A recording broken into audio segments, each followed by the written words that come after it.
Hello, everyone. Welcome to another episode on AFROTURKAGROTV, TV, where we explore the ideas, innovations, and opportunities transforming agriculture and also shaping the future across Africa, shaping the future of agribusiness across Africa. I remain your host, Koinsela Dorcas Abajiside, and I'm agricultural economist, a graduate student in Agdonis University. And today we are going to be talking about a continuation of our last episode. If you could remember vividly, on our last episode here on this channel, we were able to look into poultry farming for a beginner, how a beginner can go about poultry farming. And we got questions around diseases, common poultry diseases in Africa, the signs, the how to prevent it, and what every farmer should know, whether beginner or experienced.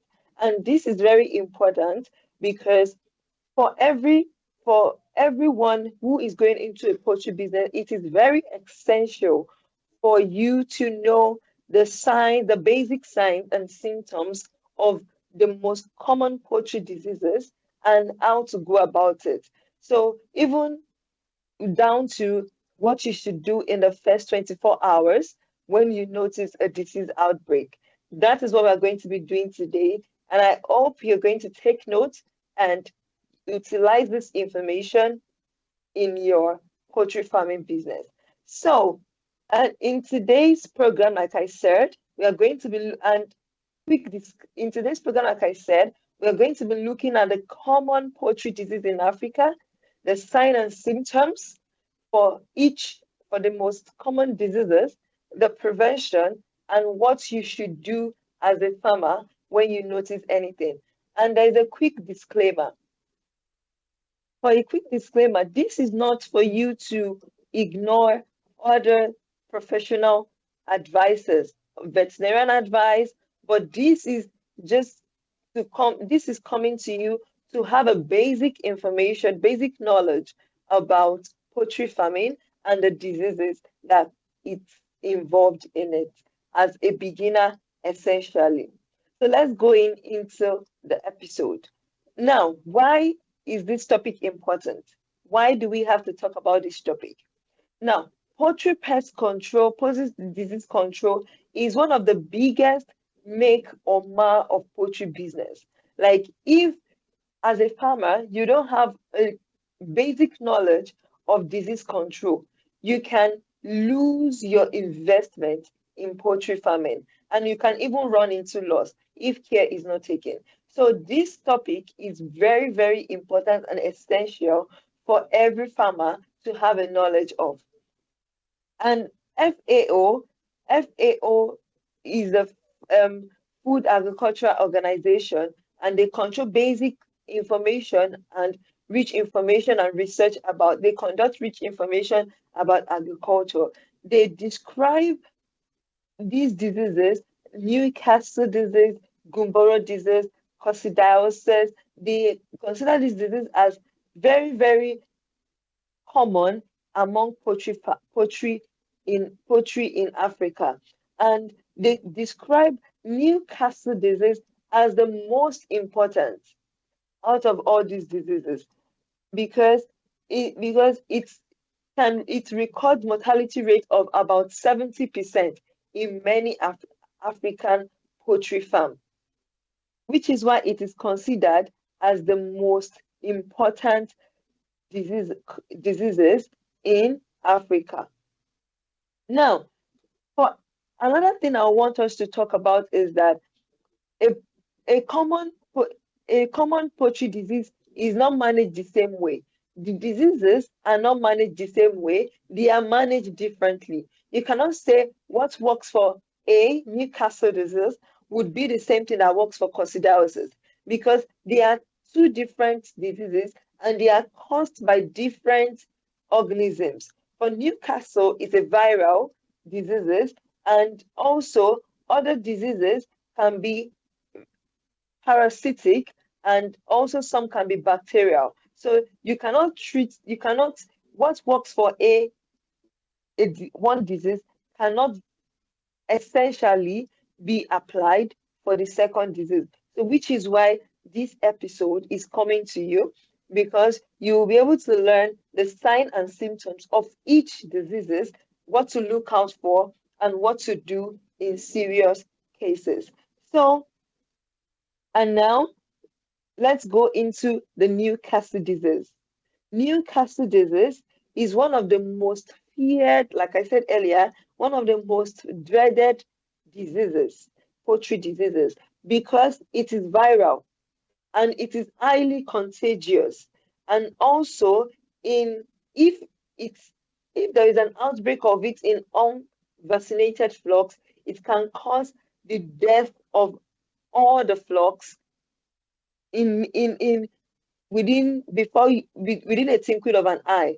So it's very, very contagious. It's highly, highly, highly deadly. So what are the signs and symptoms to look out for Newcastle diseases? And World Organization for Animal Health described this disease as it is it is a worldwide disease bird. It is worldwide. It is not only in Africa. It affects birds in other parts of the world. So it is not only susceptible to Africa. It is common all around the world. And for it is one of the clinical signs for Newcastle disease is that it varies. And one of the signs you can see, it is sudden death. Sudden death, like they're not you can't really trace the symptoms. You just notice that a bird drops dead. Also depression. Like maybe, for example, last night when you went to feed last the previous evening when you went to feed your birds, they were active. Then the next day they were like sullen, moody, and they look depressed. They are not active like they used to. This should raise a concern. Also, loss of appetite. When your birds are not eating, it's coughing, sneezing, gasping, nasal discharge, greenish diarrhea, twisted neck, paralysis, tremors, reduced production, and soft-shelled eggs are the common traces and the common signs and symptoms for Newcastle disease. And it is mostly caused by avian paramyxovirus. That is the main parasite. That is the main virus that causes Newcastle disease in birds. And we have looked at the signs and symptoms. For example, depression, loss of appetite, they are very common in Newcastle disease. So, as a farmer, as a poultry farmer, you must be very, very, very, very, very careful and observant. For example, if you notice something odd amongst your flock or amongst your bird, you should quickly look for other signs and symptoms. For example, if you notice they are not eating well, then you should look out for other symptoms, the diarrhea. You should not just, okay, dispose, maybe early in the morning, you should not just, or anytime you go to check them, you should not just dispose your diarrhea directly. You should look out for some of these things to be sure that your flocks are safe. And also, when you notice nasal discharge, sneezing, coughing, these are all pointers to a Newcastle outbreak. And some birds show mainly respiratory signs, whereby they are gasping for air, they cannot, they are gasping for air, they cannot eat, they are coughing. These are all signs of Newcastle.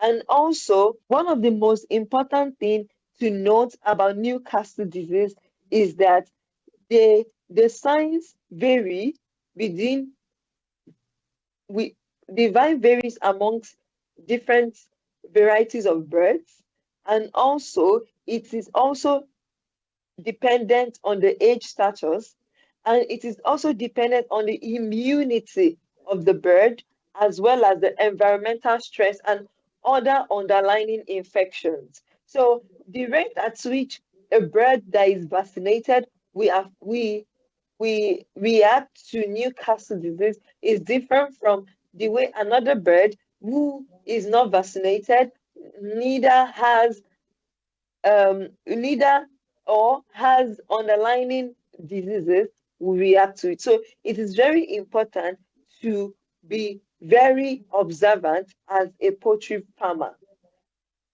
Now, one thing we should also know is that there is no direct cure for Newcastle disease. There is no direct cure for it. So it is because it is viral. It is a viral disease. It is a virus. So once it infects a bird, it has infected a bird, it is very what you should be done is supportive care for the other flock. You shouldn't try to, okay, well, as soon as you notice that a bird is being affected, you separate them. You separate them from the other flock. You try to separate them from the other flock and you also try to reduce stress, correct dehydration. For example, try to hydrate the bird after separating the bird rather than just leaving it to die. You can try to do some aftercare. This is not, take note, this is not like a direct cure, but just to manage the diseases in a way and see if the bird itself with its immunity is going to fight it. So yeah, another one is isolation. The first step is to isolate the bird, and after isolating the bird, the next step is to correct hydration. Correct hydration and also reduce stress. Some vets can also do some cure, like maybe try to try to um, take care of the underlying bacterial complications. But take note, there is no direct cure for Newcastle disease. There's no direct cure for it. Also, vaccines can can prevent this thing. Vaccines, giving your birds vaccines can easily correct these outbreaks. So it is very important to ensure that your birds are well vaccinated. Now, to recap for Newcastle disease, what you should do immediately, isolate sick birds. Isolate sick birds, stop movement of birds and equipment. So instead of as soon as you notice, stop the movement so that it will not be transferred. Stop the movement of birds and the equipment used. Try to sterilize the equipment and also disinfect footwear and tools. Disinfect footwear and tools, avoid visitors, and immediately contact a veterinarian quickly for diagnosis support because Newcastle can also resemble other serious poultry diseases. So you shouldn't, if you notice this sign, you shouldn't just go straight to diagnosis yourself. This is just to give you like a pre-information. This is not like for you to diagnose yourself because this is why we have veterinarians, as they can easily and professionally diagnose. Now let's go to the second disease, coccidiosis. Coccidiosis. It's different from Newcastle disease because it is not virus. It is not a virus disease. It is a protozoal disease. It is a protozoal disease and it damages the intestine and it is essentially common in birds that are kept in wet litters and contaminated litters. Now, this is to say that this is common in deep litter system. If you remember, I made mention of two poultry houses.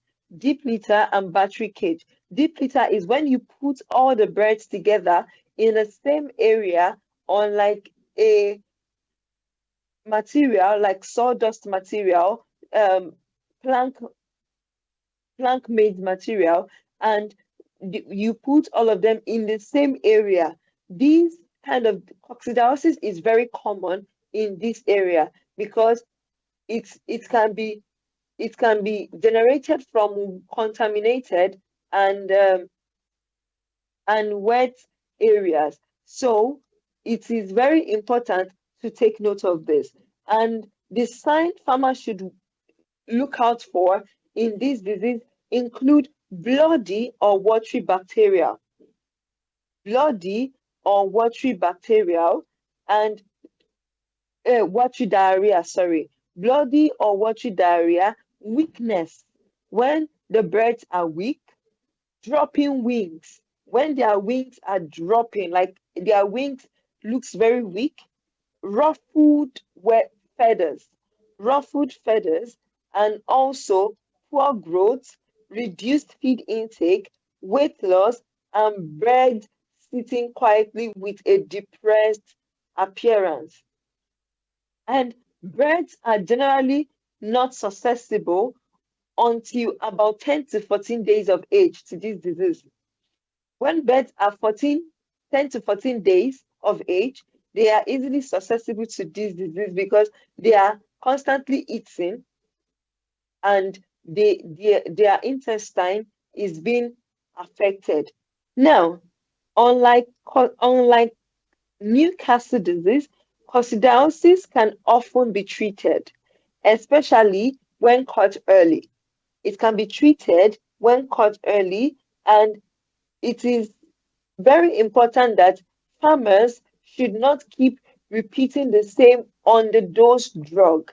Like on the dose drug, after applying it, after giving farmers drug, it is very important that farmers should contact a veterinarian for them to prescribe applicable drugs and also to ensure that they are not being repeated so that birds will not develop resistance to these diseases.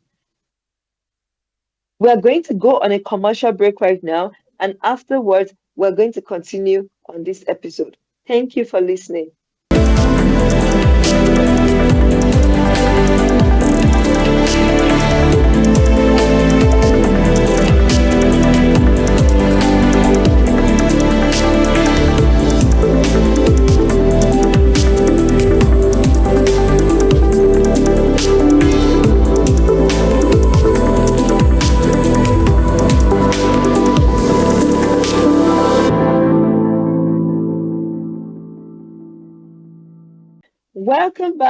Welcome back from the commercial break. And now we are talking about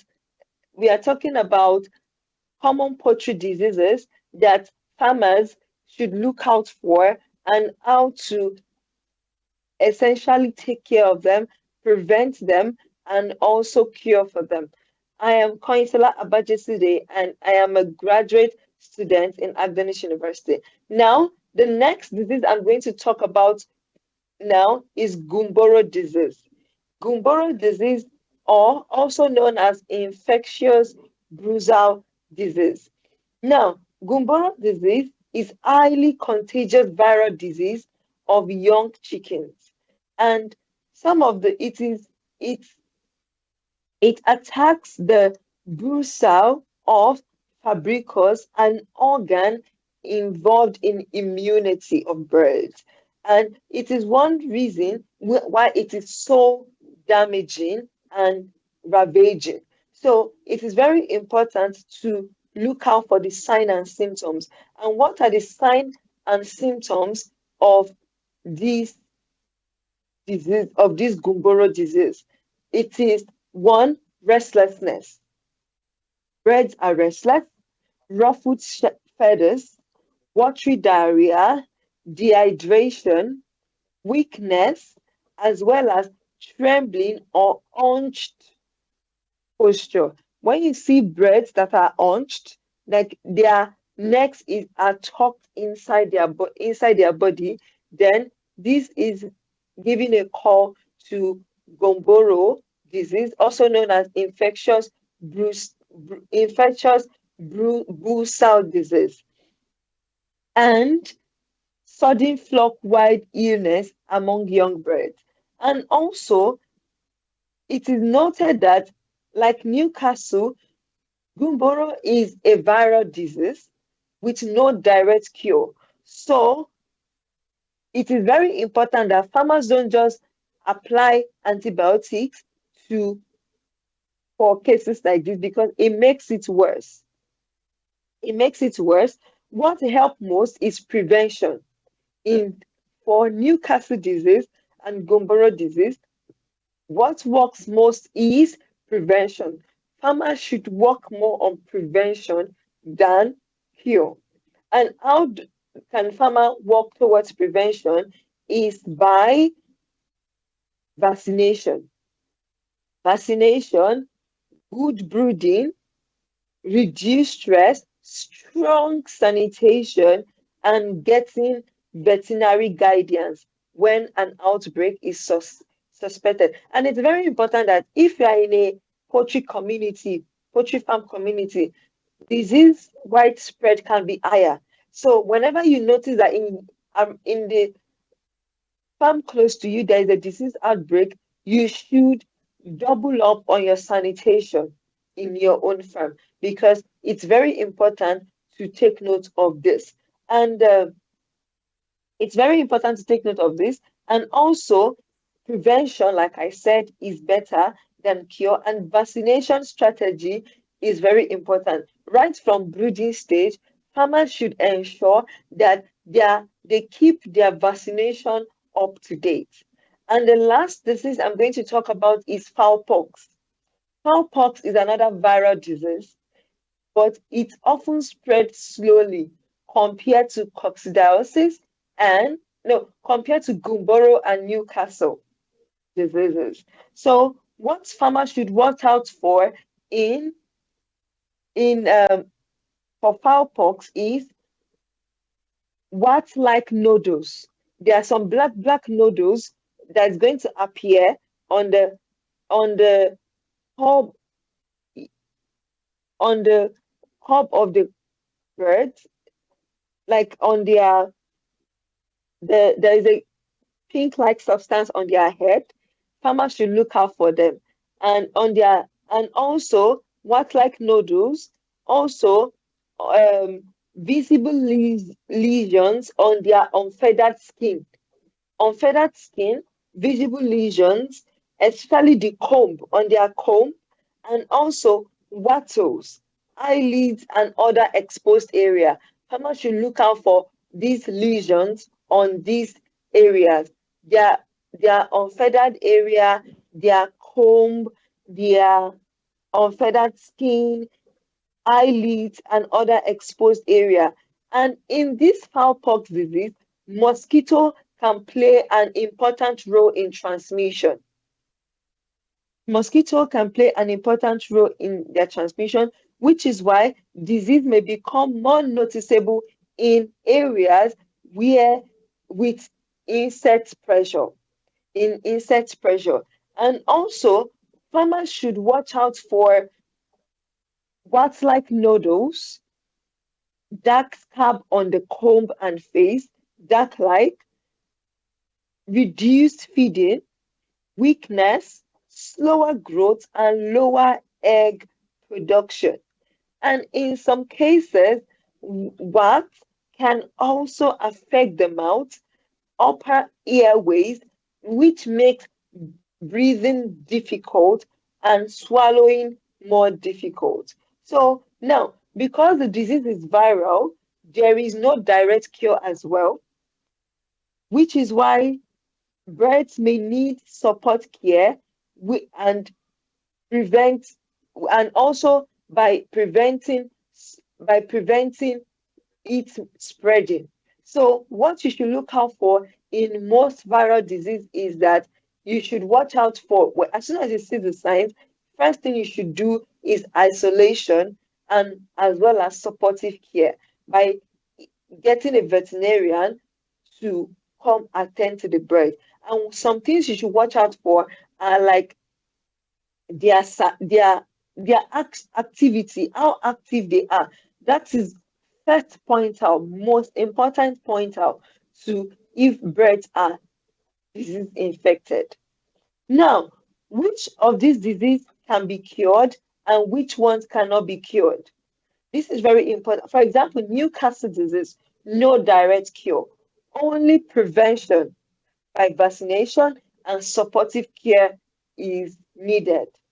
For Gumboro disease, no direct cure as well because it is no direct cure.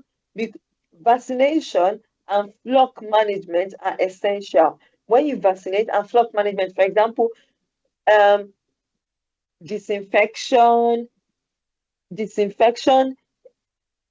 sterilizing your materials, preventing visitors, those are all flock management that are very essential for Gumboro disease. Also, fowlpox. Fowlpox, no direct cure, only prevention and supportive management are key.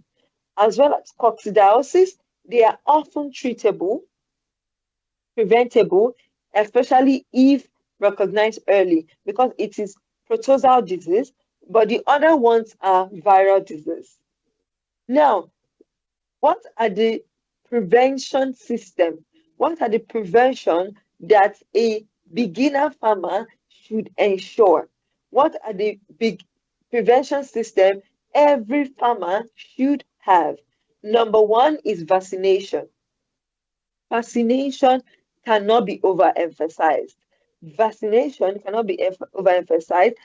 FAO identifies that vaccination against Newcastle disease and fowlpox are among the most practical medical control measures for small-scale poultry business.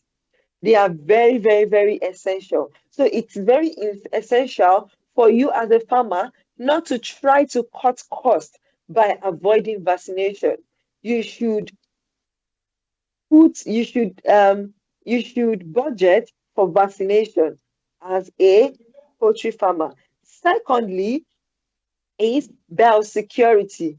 Biosecurity is a short form for biological security, and this means this ensures that there are simple biological steps a farmer can put in place. For example, limiting visitors on the farm, cleaning booths, disinfecting equipment, controlling movement between flocks, and not mixing new birds into old flocks without care. Biosecurity is very essential, which is why as a farmer who is starting, you can start on a small scale and also ensure that your birds are not overcrowded because overcrowded birds makes disease outbreak faster. Ensure that your birds are well spaced and well ventilated. Another one is thirdly is hygiene. Hygiene and litter management. Dry litter is crucial. For example, in a deep litter system, which is more economical for someone who is just starting their poultry farm, dry litter is very essential, as well as, especially for coccidiosis prevention, that dirty, wet housing multiplies disease outbreaks. It's very important to take note of. And the fourth one is good ventilation and reduced stress. Like I said earlier, it's one of the most basic form of biosecurity. Good ventilation helps prevent diseases and also reduce stress, especially from heat. Birds react strongly to heat. So it is very essential for farmers to ventilate their farming house well as reduce bed stress. And the last one is proper nutrition and hydration. Birds that are well hydrated have a high chance of good immunity and disease prevention. So FAO highlights that nutrition are a major part of flock health. So a bird with poor nutrition are highly susceptible to disease. And a bird that has good nutrition has a better chances of survival. So it is very important not to that farmers, in a bid to cut costs, buys poor diet, poor feed. It will end up affecting the farmer's income on a long run. Now, this is very essential. What should a farmer do in the first 24 hours of a disease outbreak? What should a farmer do in the first 24 hours of a disease outbreak? First is if birds suddenly start dying or showing worrying signs, what should the farmers do? First is separate sick birds from healthy birds. First thing is separate sick birds from healthy birds. Secondly, stop visitors and movement in and out of the poultry house. Thirdly, disinfect booths, equipment, feeders, and drinkers. Number four, record what signs are being seen and at what age. Record the signs. Fifth, check water, feed, temperature, and ventilation. And the last one, which is also very important, is contact a veterinarian or animal health officer for diagnosis. Because the reason for this is because they are as we have seen, the symptoms, signs and symptoms are very similar. So rather than just as a person who is not a professional, than just diagnosing you, or who is not so experienced, than diagnosing yourself, it is very important that you employ the service of a professional, animal health officer or veterinarian. They will do a better good. They will do your farm a better good. So now we've been able to see that poultry diseases remains one of the biggest obstacles to profitable farming. So it is very important as someone who is just starting a poultry farm as a form of agribusiness to take note of the signs and symptoms of this disease, the ones that are viral, the basic prevention you and what you should do in the first 24 hours of an outbreak. I hope you've been able to learn one or two as we've come to the end of this episode. I hope you've been able to learn one or two from this episode. And even as you go into your poultry farm, it is very important to know the common diseases, which includes Newcastle, Gumboro, coccidiosis, cowpox. They are very common, and they are signs and symptoms. And the very first sign you should look out for in those diseases is if your birds that are normally active are now depressed, they are not eating, they are not, their diarrhea is bloody or greenish diarrhea. It is very important that the first thing you should do within 24 hours to reduce spread is to isolate the birds that are infected and also employ the service of a veterinarian. I hope we've been able to learn, and we've come to the end of this episode. If you have questions or contributions, you can easily contact the number on the screen, you can easily contact the number on the screen. And if you're someone who is experienced, if you're a professional or an expert in agriculture and agribusiness, and you will love to hear your opinion as well as your knowledge on this platform, please feel free to contact the number on this platform, on the screen, or reach out to us on our other social media platform. We will be more than happy to welcome you. Thank you so much for joining us on this episode. Until we come your way again, stay safe and bye.